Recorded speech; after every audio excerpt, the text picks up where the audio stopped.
So, we've been listening to, in this series on the survival of the Jews through the Middle Ages, which is really, in certain ways, a horrendous time. But we have to remember this. Every single person in this world will die. And every newborn is destined for the same graveyard. Doesn't matter if you're 36 or 96. When you're gone, you're gone. And that's a fact of the world. So, in a difficult world, there are constant troubles. The strong prey on the weak, and that's what goes around unless we can find a Torah which will teach us how to behave, how to be civilized, how to have God, the ultimate, in our lives. So here we have the situation in the 14th and 15th century in the Mediterranean, and particularly, where is the focus of everything? It's in Spain. So this is why you see right now, as this is the year 2024, when the summertime of a war going on for the last 8, almost 9 months, or maybe it's longer, I don't know how long it is. I got my phone on. The very, very difficult time that we're having right now. Right now we're coming back, the Jewish people, little by little, are coming back to our homeland. As a result, really, why are the Jews allowed to be in Israel at all? Because of the most horrendous massacre that has ever taken place, or at least in our visual lifetimes, our memories. 6 million Jews killed in all different kinds of ways, the extermination of the Jews of Europe, but they didn't get everybody. But that's not unusual. We are a remnant of a remnant, but the fact of the matter is that all human beings are like that, because what's going on with us is going on elsewhere too. It's going on amongst the Gentiles. The problem with us is that we're intelligent, and we keep recording it, so that you can't hide behind new ideas. The immigration to the Holy Land between the 14th and the 15th centuries. So let's go down to the bottom. I don't know if I could look at it just a little bit closer here. My camera works like this. After the year 1391, goes why 1391?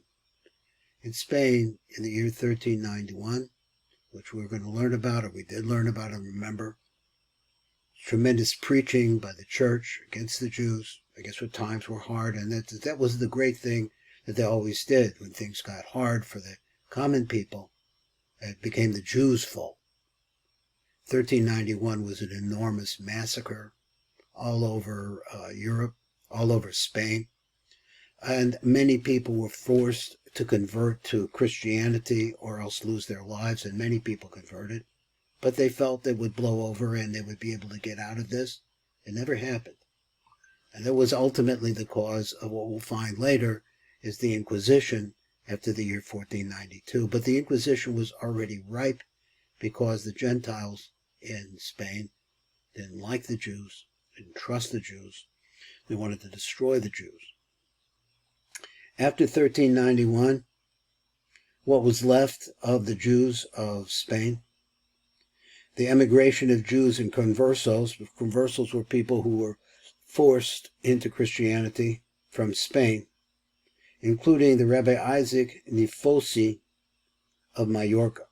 So exactly who that is or how, I don't know who he was, but he just has this, Dr. BEINART has a note on that, and he brought it to us.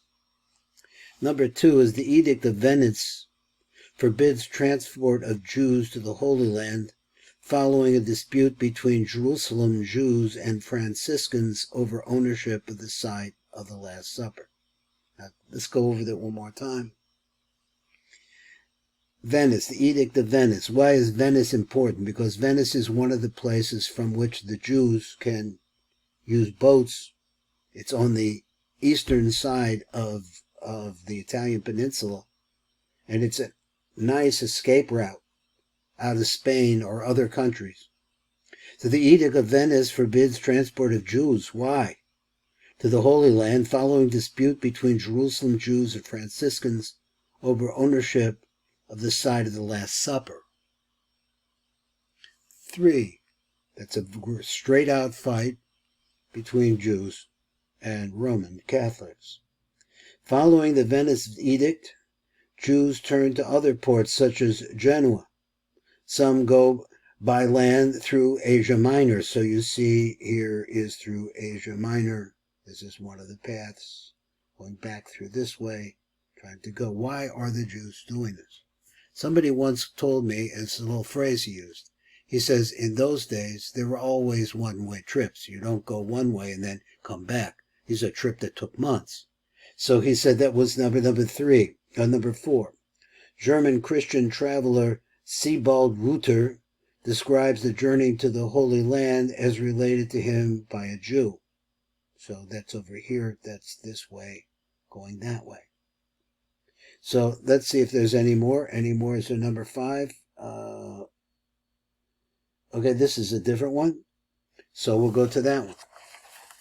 When they got to the Holy Land, and this is a picture of his Jericho, for example, and Megiddo, which is the place where the Armageddon took place. It's another word for it is really Megiddo. This is the variant Tzfat up in the north. And then you go and start going into Lebanon, the Tani River, and so on and so forth.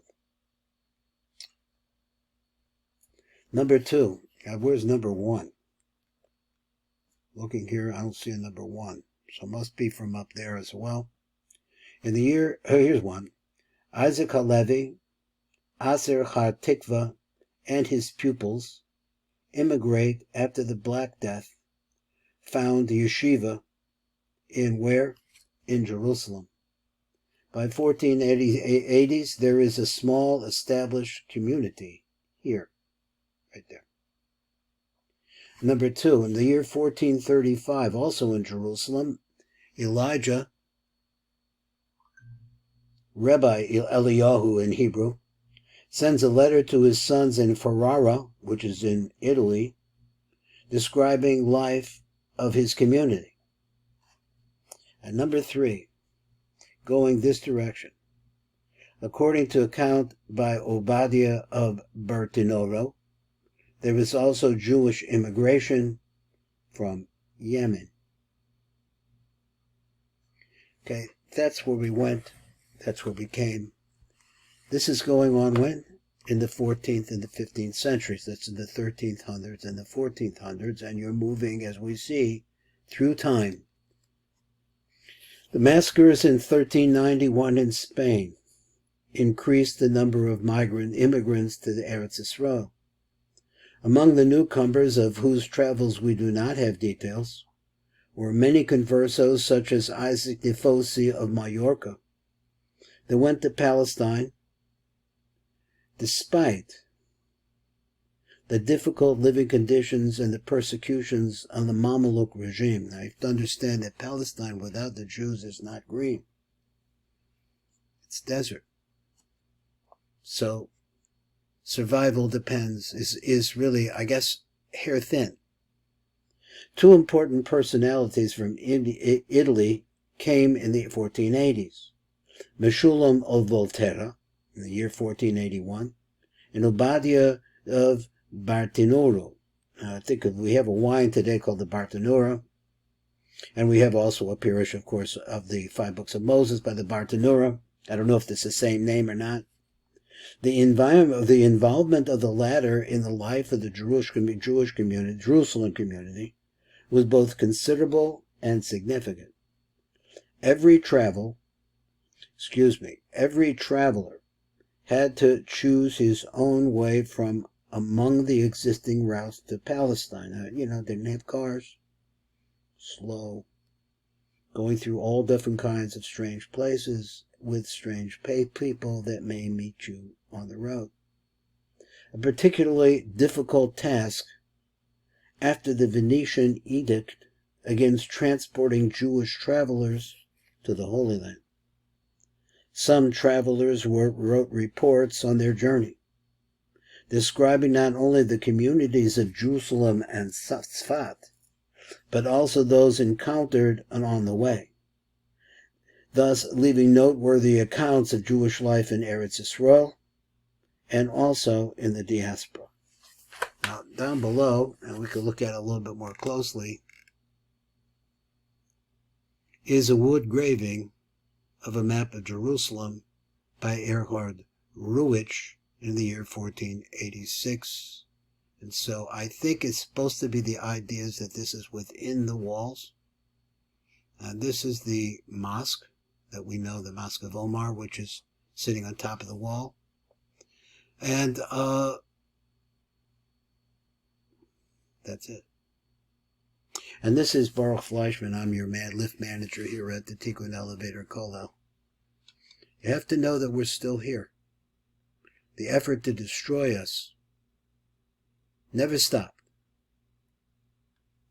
But we're still here.